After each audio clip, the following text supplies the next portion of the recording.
मेरा ऑब्जर्वेशन ये है कि आपका जो आंसर करने का तरीका है वो ठीक है, जो आप जानते हो उसको काफ़ी अच्छे से आप एक्सप्लेन करते हो, जो नहीं जानते हो तो ठीक है, कोई नहीं, जिसको जानेगा वो कोई बात नहीं। मगर एक क्वेश्चन जैसे मैंने जो पूछा था आपके कि इलेक्ट्रिक व्हीकल क्यों अडॉप्ट नहीं कर पा रहे हैं, तो वहाँ पे मुझे लगा कि आप थोड़ा बैकग्राउंड बना रहे हो। तो जो स्ट्रेट फॉरवर्ड क्वेश्चन होते हैं, जैसे मान लीजिए कुछ तो शॉर्टफॉल होगा जिसकी वजह से हम उसको अडॉप्ट नहीं कर पा रहे, तो आपको बस वो शॉर्टफॉल बताना है। अच्छा ठीक है। व्हाट अबाउट फ्लूइड लिंक, कभी नाम सुना है ये फ्लूइड लिंक का? Okay, so can you tell me what are the desired places where friction is very most important? कोई भी ऐसी जगह जहाँ पे लगता है कि फ्रिक्शन चाहिए ही चाहिए। आईसी इंजन और एयर कंप्रेसर, अगर इन दोनों की बात की जाए, दोनों मशीन्स की, तो इनमें सिमिलरिटी क्या है? एक मैं आपको एक एग्जांपल देता हूँ कि एक परफेक्टली इंसुलेटेड रूम है जिसका आपने टेम्परेचर मेंटेन किया हुआ है, और उसमें हम प्लास्टिक बॉडी, मेटल बॉडी और एक वुडन का पीस रखते हैं, एंड आपको उसको सफिशिएंट टाइम देना है to make what we can say uniform temperature distribution in the room which is perfectly insulated. तो आफ्टर सम टाइम, और we can say sufficient time, आप बताइए किस बॉडी का टेम्परेचर ज्यादा होगा, मेटल का, प्लास्टिक का या वुड का? सो मुझे ये बताओ कि हीट ट्रांसफर के 3 मोड कौन से हैं? पहला है कंडक्शन, दूसरा कन्वेक्शन और तीसरा radiation. So what is the difference between the first two, conduction and convection? जो कंडक्शन है वो मोस्टली सॉलिड में होता है, जो मॉलिक्यूलर मोमेंटम ट्रांसफर से और फ्री इलेक्ट्रॉन की वजह से होता है। तो इसमें क्या होता है कि फ्री इलेक्ट्रॉन एक दूसरे को एनर्जी देते हैं, या सॉलिड में जो मॉलिक्यूल्स होते हैं वो एक दूसरे के बिल्कुल पास होते हैं। जो मॉलिक्यूलर मोमेंटम ट्रांसफर से सीधा एनर्जी ट्रांसफर होती है, इसमें अराउंड 30% मॉलिक्यूलर मोमेंटम ट्रांसफर से और 70% इलेक्ट्रॉन से एनर्जी ट्रांसफर होती है। और हम जैसे कि हम जानते हैं कि मेटल्स में ज़्यादा इलेक्ट्रॉन होते हैं, तो मेटल्स में ये कंडक्शन ज़्यादा हमें देखने को मिलता है। ऐसा नहीं कि लिक्विड में, एयर में नहीं होता, उसमें भी होता है, पर उसमें बहुत ही नेग्लिजिबल अमाउंट में होता है। और हम अगर कन्वेक्शन देखें तो कन्वेक्शन ऐसे होता है कि bulk motion of heated fluid, और जो एनर्जी होती है उसके बल्क मोशन से कन्वेक्शन होता है। उसके दो टाइप होते हैं, प्री कन्वेक्शन होता है और फोर्स कन्वेक्शन होता है। अगर हम ये मोस्टली सॉलिड प्लेट के ऊपर लिक्विड या गैस होता है तब देखने को मिलता है हमें। जो सॉलिड प्लेट होगी उससे उसके नजदीक के जो मॉलिक्यूल्स हो गए वो ज्यादा गर्म हो गए, और उससे दूर के हो गए, उससे तो डेंसिटी डिफरेंस होगा इसके, जिसकी वजह से बॉइंट फोर्सेस एक्शन में आएंगे। और जो फ्लूइड होगा, जो गर्म होगा, उसकी डेंसिटी डिक्रीज होने की वजह से वो ऊपर जाएगा। इसे कहते हैं हम फ्री कन्वेक्शन। और अगर हम ये बाय मैकेनिकल मीन्स करेंगे, तो जैसे कि फैन ले लिया हमने, उससे करेंगे तो इससे कहेंगे हम forced convection. Okay, Kuldeep. So अभी तक सब कुछ ठीक है. So tell me, what is the difference between the Biot number and Nusselt number? Biot number है वो रेशियो है sir, surface conductive resistance to surface conductive resistance. और बायोट नंबर हम सॉलिड में यूज करते हैं, तो उसकी वैल्यू हमेशा 0.1 से कम ही होती है। और जो नसेट नंबर होता है वो energy transfer by convection to energy transfer by conduction होती है, और वो फ्लूइड के लिए हम यूज करते हैं। और वो फ्लूइड के लिए मोस्टली 1 से तो ज्यादा ही होता है। तो नसेट नंबर 1 से ज्यादा होता है और फ्लूइड में यूज होता है, जैसे, और बायोट नंबर सॉलिड में यूज होता है, और वो 0.1 से उसकी वैल्यू कम होती है। But when we look at the mathematical expression, so Biot number और Nusselt number दोनों एक समान दिखते हैं। हाँ सर, आपको दोनों का फॉर्मूला पता है मैथमेटिकल रिप्रेजेंटेशन क्या है उनका? Yes sir, HS/K। अगर हम सॉलिड ले रहे हैं तो हम ये के थर्मल कंडक्टिविटी ऑफ सॉलिड लेंगे, और जो ये हमारा S है वो ऐसे आएगा कि volume of body upon surface area by body. और ये जो H है वो surface convective resistance, surface convection coefficient है। Okay. Over to you, Rohit sir. Okay Kuldeep, आपको थर्मल के अलावा और कोई सब्जेक्ट में इंटरेस्ट या अपने पढ़ा है? या सर, सब्जेक्ट तो मोस्टली मैकेनिकल से रिलेटेड सारे ही पढ़े, पर थर्मल में मुझे इंटरेस्ट है। तो अगर मैं डिजाइन से या फिर थ्योरी ऑफ मशीन इस एरिया से पूछूं तो आप कंफर्टेबल हो? Yes sir, I will try. Okay, IC engine और एयर कंप्रेसर, अगर इन दोनों की बात की जाए, दोनों मशीन्स की, तो इनमें सिमिलरिटी क्या है? ओके सर, और आईसी इंजन और कंप्रेसर, एयर कंप्रेसर, इस कंप्रेसर। ओके सर, तो दोनों ही जो हमारे है वो 4 बार चेन मैकेनिज्म पे वर्क करते हैं, जिसमें हमारे आईसी इंजन है उसमें हम दोनों ही में हम सिलेंडर को फिक्स रखते हैं। और जो आईसी फर्क सिर्फ इतना है कि आईसी इंजन ये पावर प्रोड्यूसिंग डिवाइस है और जो कंप्रेसर है वो पावर कंज्यूमिंग डिवाइस है। तो इनपुट और आउटपुट हम अगर बदल देंगे तो वो कंप्रेसर से इंजन हो सकता है सर, ऐसे कर। अच्छा, बट 4 बार चेयर मैकेनिज्म और single slider crank single slider crank mechanism का ये एक इन्वर्जन है। सॉरी। ओके, तो क्रैंक मतलब क्या होता है आपके साथ? What do you mean by crank? जो लिंक होती है वो 360 डिग्री रोटेट कर सकती है और पावर ट्रांसमिट कर सकती है, उससे हम क्रैंक कहते हैं। फ्रिक्शन के बारे में कुछ बता सकते हैं? What do you mean by friction? Sir, friction force है वो नेचर ऑफ सरफेस पर डिपेंड करता है और वो हमेशा ही जो हमारी मोशन है उसके ऑपोजिट डायरेक्शन में होता है। और फ्रिक्शन को हर एक मटेरियल का फ्रिक्शन को एफिशिएंट अलग अलग होता है। और जैसे रफ सरफेस हो गई हमारी तो उसका फ्रिक्शन कोएफिशिएंट ज़्यादा होता है, और स्मूथ सरफेस जो होती है उसका फ्रिक्शन कोएफिशिएंट कम होता है। तो इन शॉर्ट ये opposing one type of opposing force है। ओके, अब स्टैटिक फ्रिक्शन के बारे में कुछ बता सकते हो? स्टैटिक फ्रिक्शन का एग्जैक्टली क्या सिग्निफिकेंस है? ओके सर, स्टैटिक फ्रिक्शन वो कोई भी चीज अगर स्टैटिक मोशन में तो जब तक हम उसे फोर्स नहीं देंगे तब तक वो मोशन में नहीं आएगी। अब हम थोड़ा भी फोर्स, ऐसा नहीं है कि हम किसी चीज को थोड़ा फोर्स दे दिया तो वो मोशन में आ जाएगी। हर एक चीज होती है उसका एक स्टैटिक फ्रिक्शन होता है जो उसके वेट पे और कोएफिशिएंट ऑफ फ्रिक्शन पे डिपेंड करता है। तो हमें वो मिनिमम फोर्स देना पड़ेगा जिससे कि वो मोशन में आ सकता है, और उसे कहते हैं हम स्टैटिक फोर्स। और जो मैक्सिमम स्टैटिक फ्रिक्शन की वैल्यू हमेशा काइनेटिक और या डायनेमिक फ्रिक्शन के से ज़्यादा ही होती है। तो जो फोर्स जिससे ये हमारा ऑब्जेक्ट है वो मोशन में आ सकता है उसे कहते हैं मैक्सिमम स्टैटिक फोर्स। ओके, ये एंगल ऑफ फ्रिक्शन क्या होता है?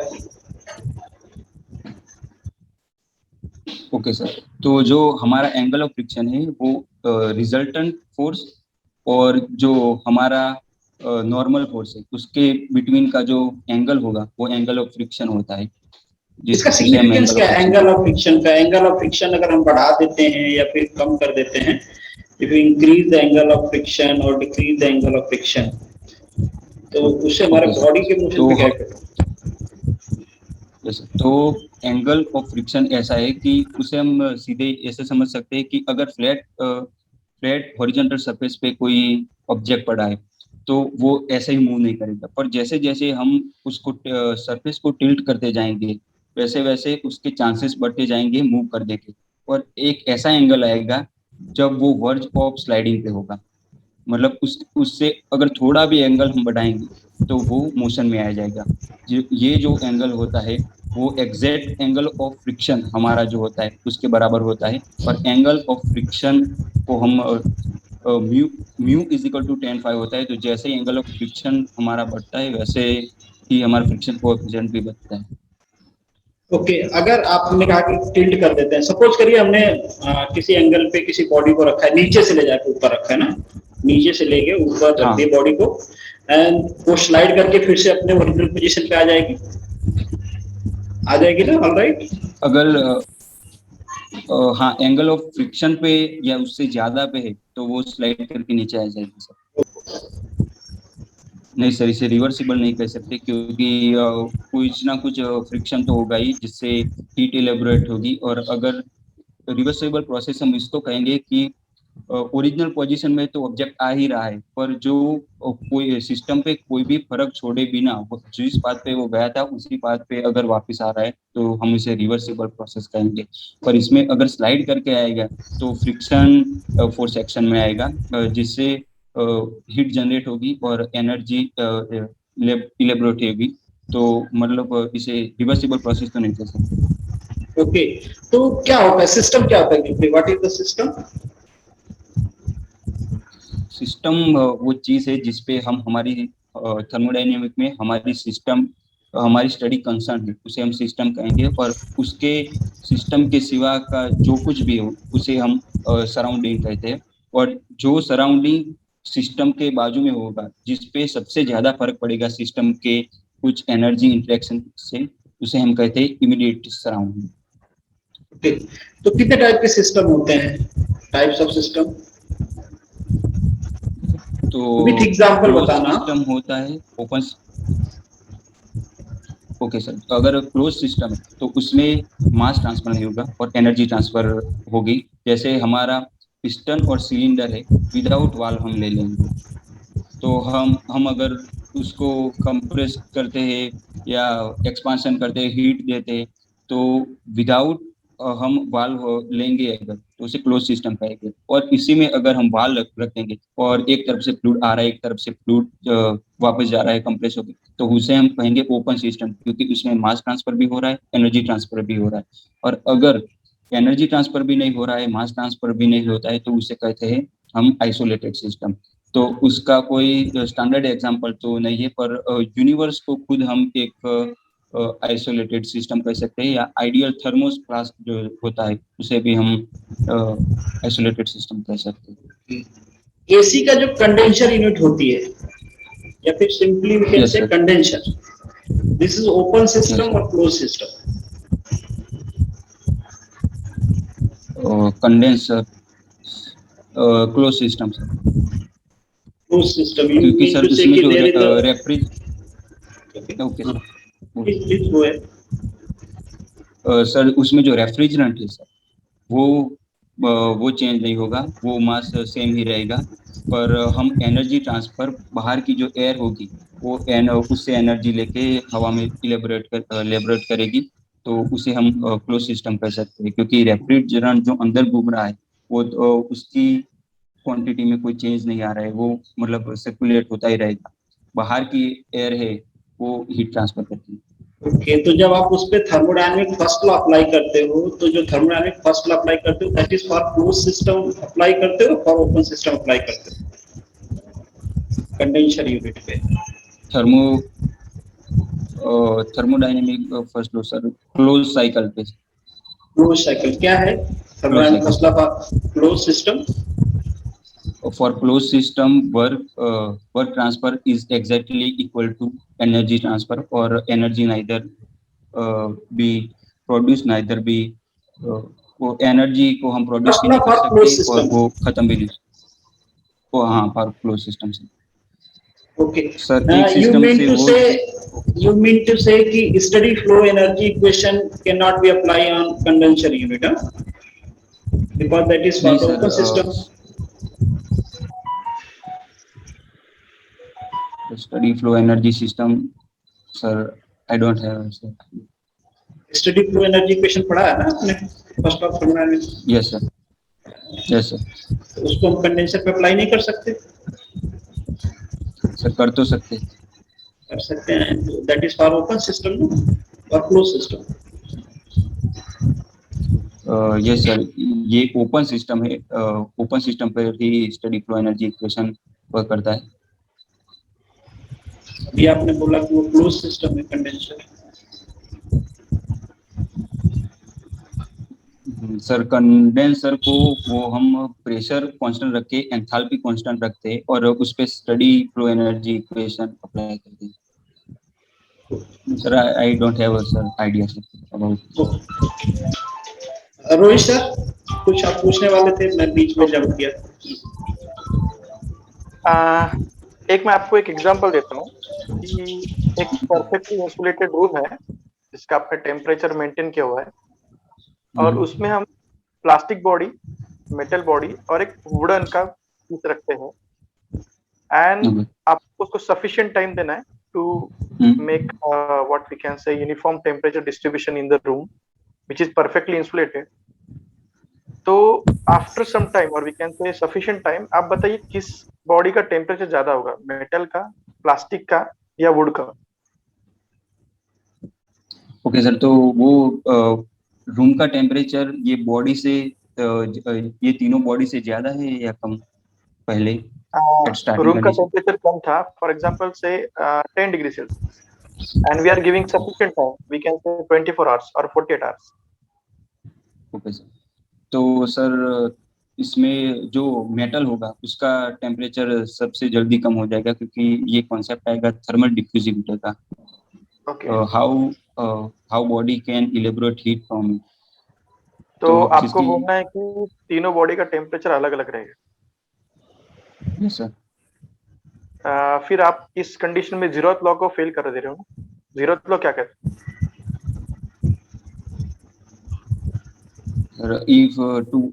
If two bodies are in thermal equilibrium with third body separately, then they are in thermal equilibrium with each other also. तो एग्जैक्टली इसका मतलब ये है कि तीन जितने भी बॉडी थर्मल इक्विलिब्रियम में है उनका टेम्परेचर सेम होगा। Yes sir. तो इस केस में जो मैंने आपको बताया उसमें जीरोथ लॉ फेल हो रहा है। नो सर, ओके सर, मुझे लगा कि ये तीनों बॉडी एक रूम में अलग अलग जगह पे रखी गई होगी, तो यस, और अलग अलग अगर जगह अलग अलग जगह पे रखी गई है तो सर जो रेट होगा वो सॉलिड का ठंडा होने का ज्यादा होगा, पर अगर टाइम हम ज्यादा देंगे तो at the end of the day temperature सबका सेम ही हो जाएगा, पर जो रेट होगा वो सॉलिड का ठंडा होने का ज्यादा होगा। और टेम्परेचर आप कह रहे हो कि सबका सेम होगा?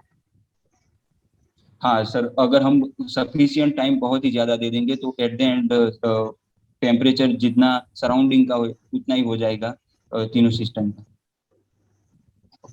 तो मेटल का टेम्परेचर अगर कम होगा तो हमको महसूस क्यों होता है कि मेटल काफी ठंडा है एज कम्पेयर टू वुड और plastic?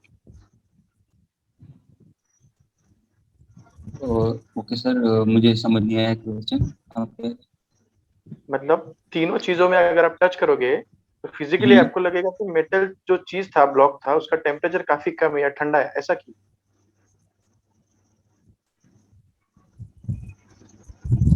Okay sir, no idea sir. Okay, not issue. Yes Manu ji. Okay, तो ओके कुलदीप,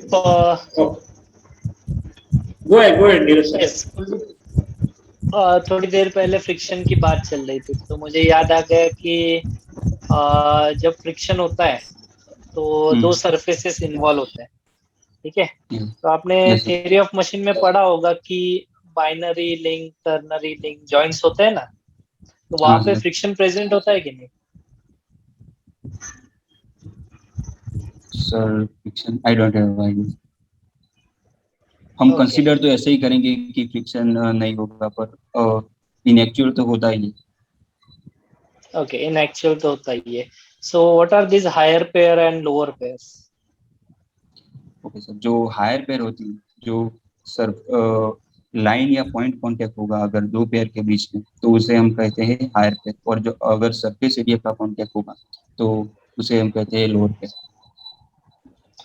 तो हमारी स्लाइडिंग पेयर वगैरह जो हो गई वो हम हायर पेयर में कंसीडर करेंगे, और गियर का जो मैशिंग है और चेन और स्प्रॉकेट है उसको हम लोअर हायर पेयर में कंसीडर करेंगे, और वो जो फ्रिक्शन ज्यादा होगा स्लाइडिंग पेयर, टर्निंग पेयर, उसे हम लोअर पेयर कहेंगे। So how to reduce that friction? Sir friction depends on coefficient of friction. तो हम अगर सरफेस को स्मूथ बनाएंगे तो हो सकता है तो हम उस पर लुब्रिकेशन डाल सकते हैं जिससे फ्रिक्शन कम हो सकती है।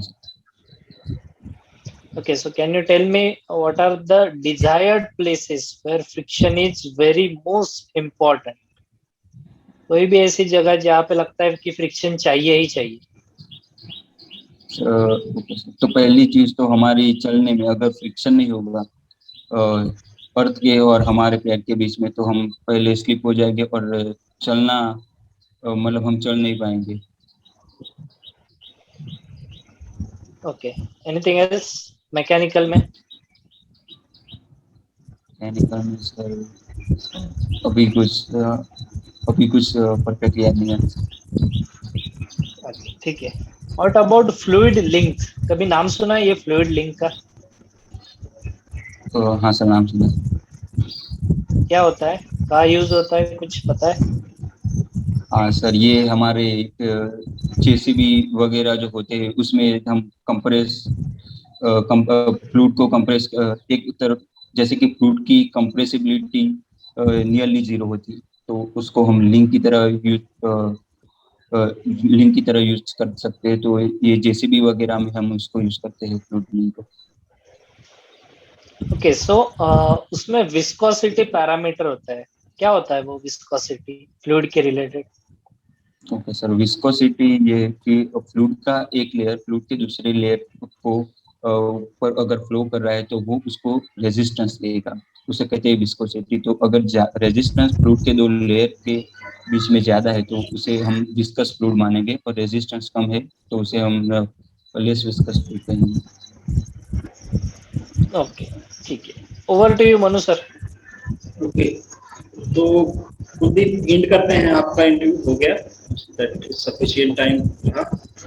कुछ मेरे ऑब्जर्वेशन है, मैं आपको बताता हूँ, फिर बाकी सर लोग जो हैं वो बताएंगे।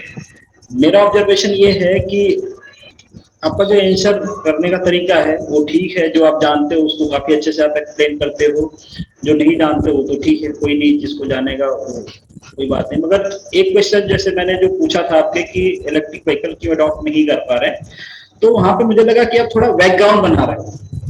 तो जो स्ट्रेट फॉरवर्ड क्वेश्चन होते हैं, जैसे मान लीजिए कुछ तो शॉर्टफॉल होगा जिसकी वजह से हम उसको अडॉप्ट नहीं कर पा रहे, तो आपको बस वो शॉर्टफॉल बताना है।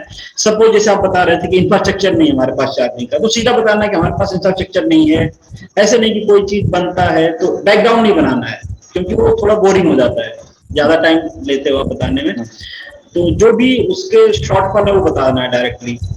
एक क्वेश्चन रोहित सर ने पूछा था, मुझे याद नहीं आ रहा कौन सा पूछा था, आपने गलत, हाँ, फोर बात आपने गलत बताया, उसके बाद आपने गलत बता दिया, दैट्स इट। उसके बाद जो आपको पता चला कि वो गलत है, तो आपका एक्सप्रेशन थोड़ा सा ऐसा हो गया कि चेंज हो गया, मतलब ऐसा लगा कि हमने क्या कर दिया, गुनाह कर दिया। गलती हो जाती है, आपको बहुत ज्यादा डिप्रेस नहीं होना है, ठीक है, रियलाइज कर लिया कि हाँ सर वो गलत हो गया था, ये होता है, बट वहां पे डिप्रेशन फील नहीं करना है। या फिर अपना जो आई कांटेक्ट है उसको ब्रेक नहीं करना है कि मान लो हम गलती पकड़ गए तो हम दूसरी तरफ देखने लगे, एग्जामिनर की तरफ ना देखें। वो आपको आई कांटेक्ट करके ही बोलना है कि ठीक है सर ये मिस्टेक हो गया, ये चेंज करना चाहिए था। और बाकी थोड़ा मैं जो पहला क्वेश्चन था आपका, क्योंकि आप महसाना से हो तो मुझे लगता है क्या मालूम कोई फ्लूइड मैकेनिक्स आपने बताया हुआ तो कोई पूछेगा तो पढ़ लेना आप एग्जैक्टली कि कौन सा पंप यूज होता है, ठीक है, और क्यों यूज होता है वो आपको पता होना चाहिए एग्जैक्टली मेरे हिसाब से।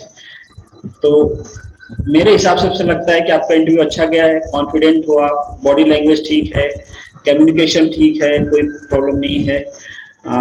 थोड़ा बहुत प्रैक्टिस करना है, और जो कुछ क्वेश्चंस तो डेफिनेटली हर इंटरव्यू में कुछ क्वेश्चन तो ऐसे होते हैं जो कि नहीं आएंगे, ऐसा तो हम नहीं एज्यूम करके जा सकते कि सारे क्वेश्चन का हम रिप्लाई देंगे। बाकी जो नीरज सर का या रोहित सर का ऑब्जर्वेशन है वो बताएंगे आपको। कुछ सजेशन देना चाहते हैं सर जी, आप लोग बता सकते हैं।